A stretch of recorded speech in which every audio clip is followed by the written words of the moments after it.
दिलीप कुमार को एक ऐसे अदाकार के तौर पर याद किया जाता है जिन्होंने 1950 और 60 की दहाई में अपने तारीखी किरदारों के ज़रिए पेश किया।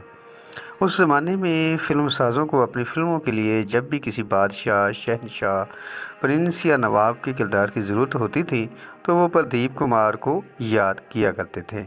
उनकी दिलकश अदाकारी से आरास्ता फ़िल्म अनारकली, ताजमहल, बहू बेगम और चित्रलेखा जैसी बेशुमार फ़िल्मों को नाज़रीन आज भी नहीं भूले हैं। मगरबी बंगाल में 4 जनवरी 1925 को एक ब्राह्मण ख़ानदान में शीटा बटावली उर्फ प्रदीप कुमार की पैदाइश हुई। वो बचपन से ही फिल्मों में अदाकारी करने का ख्वाब देखा करते थे। अपने इसी ख्वाब को पूरा करने के लिए ज़िंदगी के इब्तदाई दौर में वो थिएटर से वाबस्ता हो गए। हालांकि इस बात के लिए उनके वालिद राज़ी नहीं थे। जब प्रदीप कुमार की उम्र 17 साल थी तो उसने अदाकारी करने का फ़ैसला किया। उन्होंने अपने फ़िल्मी कैरियर का आगाज़ बंगाली फ़िल्मों से किया। साल 1947 में प्रदीप कुमार की मुलाकात डायरेक्टर देवकी बोस से हुई, जिन्होंने अपनी बंगला फ़िल्म अल घनंद 1947 में काम करने का मौका दिया। हदायतकार व फिल्मसाज देवकी बोस की फ़िल्म अल घनंदा के ज़रिए प्रदीप कुमार अदाकार के तौर पर शनाख्त बनाने में भले ही कामयाब न हुए, लेकिन यहाँ से इनके फिल्मी कैरियर का आगाज़ ज़रूर हो गया। इसी दरमियान उन्होंने एक और बंगाली फ़िल्म भोली नाय में अदाकारी की।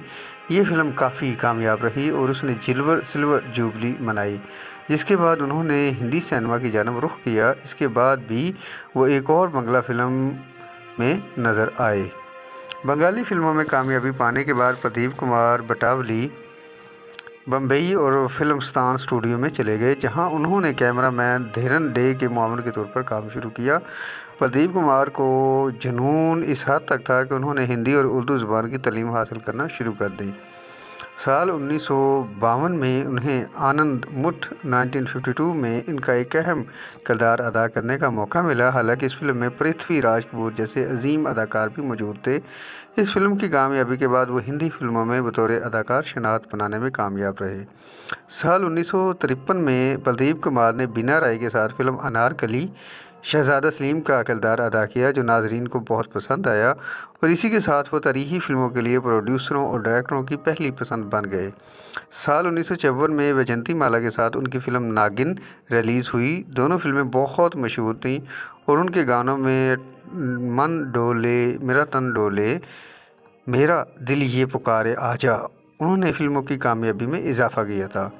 फिल्म नागिन की कामयाबी के बाद वो शायकीन के पसंदीदा अदाकार बन गए और 1950 की दहाई के दूसरे निसफ हिस्से में इनको फिल्मों में इजाफा हुआ। साल 1956 में प्रदीप कुमार के फिल्मी कैरियर का सबसे अहम साल साबित हुआ।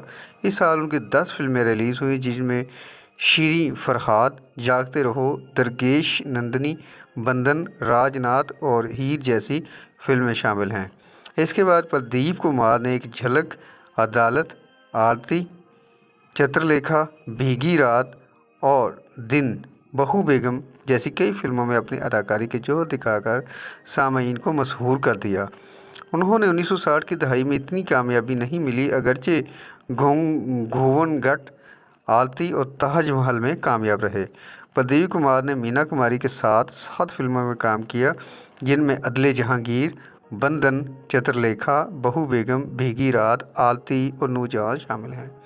जबकि वो 8 फिल्मों में माला सिन्हा के साथ नजर आए, जिनमें नया ज़माना, हेलमेट, बादशाह, डिटेक्टिव, फैशन, एक शोला, दुनिया ना माने और मिट्टी में सोना शामिल हैं। उन्होंने 1960 की दहाई की नई अदाकाराओं साधना, सायरा बानो, बेबिटा या शर्मिला टैगोर के साथ काम नहीं किया, अगरचे आशा पारक के साथ घूंघट और मेरी सूरत तेरी आंखें में और राखी में वहीदा रहमान के साथ नजर आए। अदाकारी में यकसानी से बचने और खुद को करैक्टर एक्टर के तौर पर कायम करने के लिए उन्होंने मुख्तलिफ किरदार अदा किए। इसके बाद प्रदीप कुमार ने संबंध, महबूब की मेहंदी, समझौता, दो अनजाने, धर्मवीर, खट्टा मीठा, क्रांति, जानवर, रज़िया सुल्तान, दुनिया, मेरा धर्म, वारस जैसी कई सुपरहिट फिल्मों के ज़रिए नाजरीन के दिलों पर राज किया।